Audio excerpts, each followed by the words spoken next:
क्या आप अपने मेमोरी लेवल को बढ़ाना चाहते हैं या तो आप अपनी याददाश्तों को बढ़ाना चाहते हैं? आपके साथ ऐसा भी होता होगा कभी कभी, जब कभी भी आप एग्जाम देने जाते हैं तो उस क्वेश्चन का आंसर लिख भूल जाते हैं। यदि आपको अपने मेमोरी लेवल को इंक्रीज करना हो या अपनी याददाश्तों को बनाए रखना हो, कैसे बढ़ाए, तो सारी जानकारी आपको इस वीडियो में मिलेगा। तो आप लोग इस वीडियो को अंत तक जरूर देखिए ताकि आपको पता चले कि कैसे अपने मेमोरी लेवल को इंक्रीज किए जाते हैं, कैसे अपनी याददाश्तों को बनाए रखना है। चलिए जानते हैं। मेरे कुछ मित्र ऐसे हैं जिनकी मेमोरी एवरेज है। वे किसी भी विषय को कितना भी पढ़ ले, वे परीक्षा में उसे याद नहीं रख पाते हैं। सर, वे ऐसा क्या करें कि वे उस विषय को याद रख सके? अच्छा,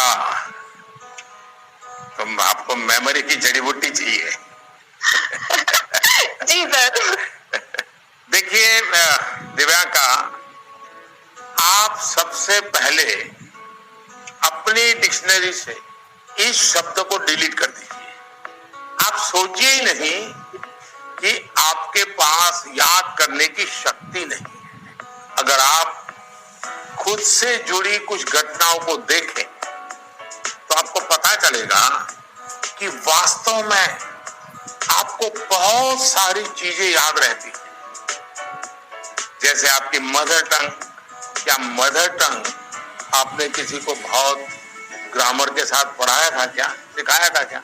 नहीं सर। आपको याद होगा? नहीं।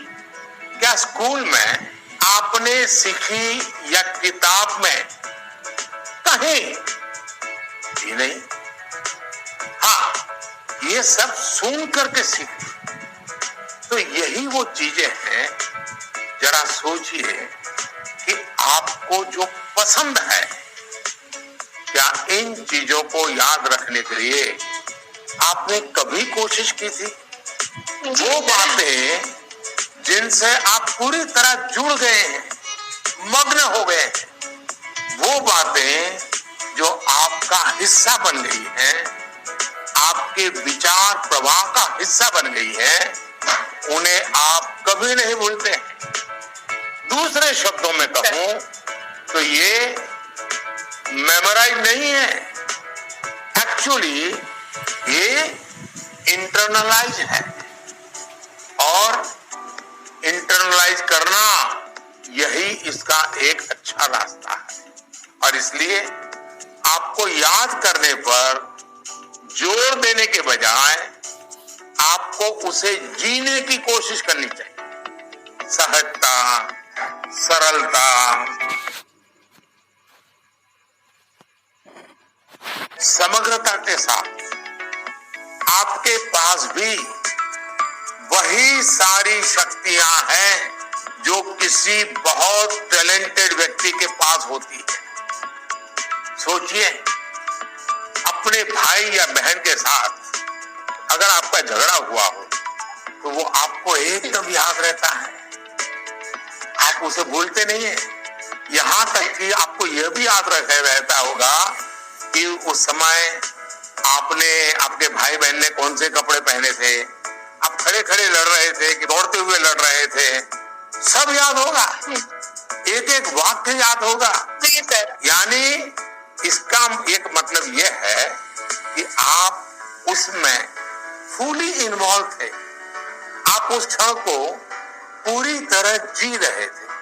साफ है कि चीजें याद रहे, प्रॉपरली रिकॉल कर सके, उसके लिए आप जिस क्षण में है उस क्षण में ही रहना और उसमें पूरी तरह से इन्वॉल्व रहना बहुत जरूरी है। यानी हम पढ़ाई कर रहे हैं, किताब हाथ में है और मन है खेल के मैदान में, सहेलियों के साथ, दोस्तों के साथ, फिर तो मामला गड़बड़ हो जाता है। आगे जाकर आप में से कोई विद्यार्थी अगर साइकोलॉजी पढ़ेगा तो उसमें मेमोरी बाय एसोसिएशन का कंसेप्ट विस्तार से समझाया जाएगा। आप याद कीजिए कि स्कूलों में सुबह असेंबली में राष्ट्रगान होता है। अब जन गण मन हर कोई गाता है, लेकिन क्या कभी आपने जनगण मन गाते समय आपने उस राष्ट्रगान के साथ देश में ट्रैवल किया क्या? आप उसके साथ जो शब्द आते हैं,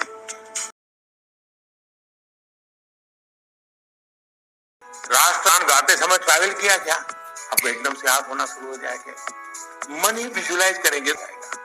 इसका तो एक फायदा और होगा, आप इस देश के साथ भी एकाकार होते चले जाएंगे। यानी इन्वॉल्व, इंटरनलाइज, एसोसिएट और विजुलाइज।